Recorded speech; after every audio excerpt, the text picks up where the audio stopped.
A short few quotes on Sri Aindra Prabhu.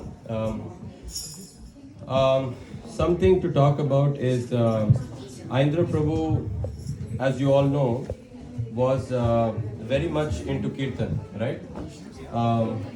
So does everybody know that, or is it a new news? Hari Bol, Hare Krishna, Hare Krishna, Hare Krishna.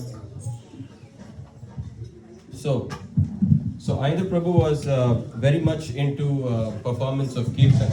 But then one question always kept being asked to him by his god brothers and everything.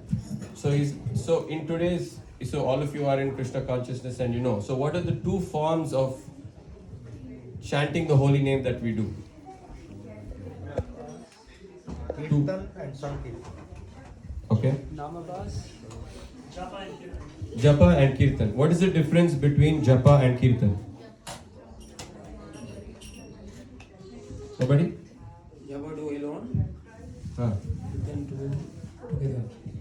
Japa you do alone. Alone or combined. Okay. Kirtan always together. Okay. So Prabhu is saying Japa you do alone, Kirtan you do together. Any others? Any other thing? Japa is self-chanting and Kirtan is making others chant. Okay. So Japa is self-chanting, Kirtan is making others chant except for the Kirtaniya. Correct? Is that right? No. For all of them. Kirtan also allows, encourages others. Encourages others to chant. Actually, Kirtan or Samyak Kirtan, Sankirtan means we are not encouraging anybody to chant. Initially, yes, we are encouraging devotees to chant, no doubt. But when devotees sit in a group of kirtan, everybody is individually motivated to do the chanting because the person left, right, front, back, everybody is chanting the holy name of the Lord. So therefore it becomes congregational chanting. Now the question is Japa important? Hare Krishna. Is Japa important or Kirtan important? Both. How important is it? So if a person doing only Japa is good, or if a person doing only Kirtan is good? Both is good too because it uplifts the soul. It purifies the consciousness. Right. So one popular thing that used to happen in the early 90s, because they used to see Aindra Prabhu do so much Kirtan, that the young boys who were following Aindra Prabhu's footsteps, Aindra Prabhu is playing harmonium, so I'll also play the harmonium in the same style. At the back, devotees, kindly, if we can have little bit of silence. Hare Krishna. Neeta Mataji, if you can ask devotees to be a little silent in the back. So, where was I?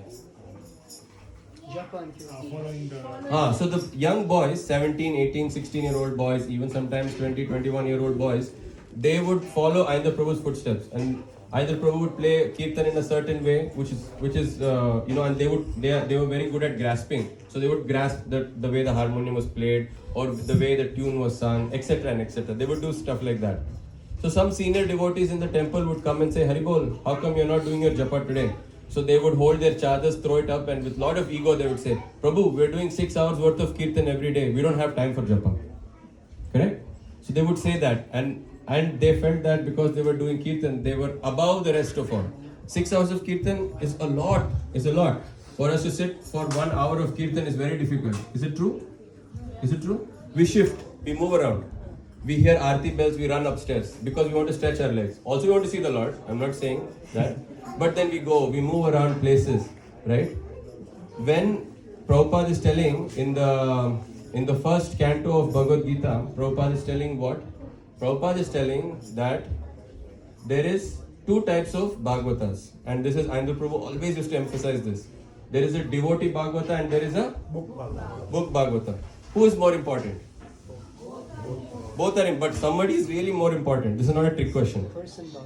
The person Bhagavata is more important. Why? Because book you can open and read, but you cannot understand. You need a devotee Bhagavata to make you understand the book Bhagavata. So the book is considered to be the Lord himself. But the devotee is the person who knows the Lord. So therefore, if you want to understand the Lord, you have to follow in the footsteps of the devotee. So therefore, the glorification of the devotee is more and more important than the glorification of the Lord himself. Because if you try to glorify the Lord yourself, you're weakened. You're weak. We are weak. We can't do it. So for example, if Srila Prabhupada were sitting here, right here, and giving a class, would any of you leave the class? Why you would not leave the class? Why should you not leave the class? Because we need to take darshan of the deities, the deity altar is opening, we need to do all of that. Why? Why are you not leaving? Anybody? Hearing is important than Hearing is important than? see. Yes. You cannot see the Lord with your eyes, you have to hear the Lord. That is why out of the 9 process of devotional service, the first aspect is called Shravanam. Shravanam means hearing. Hearing from?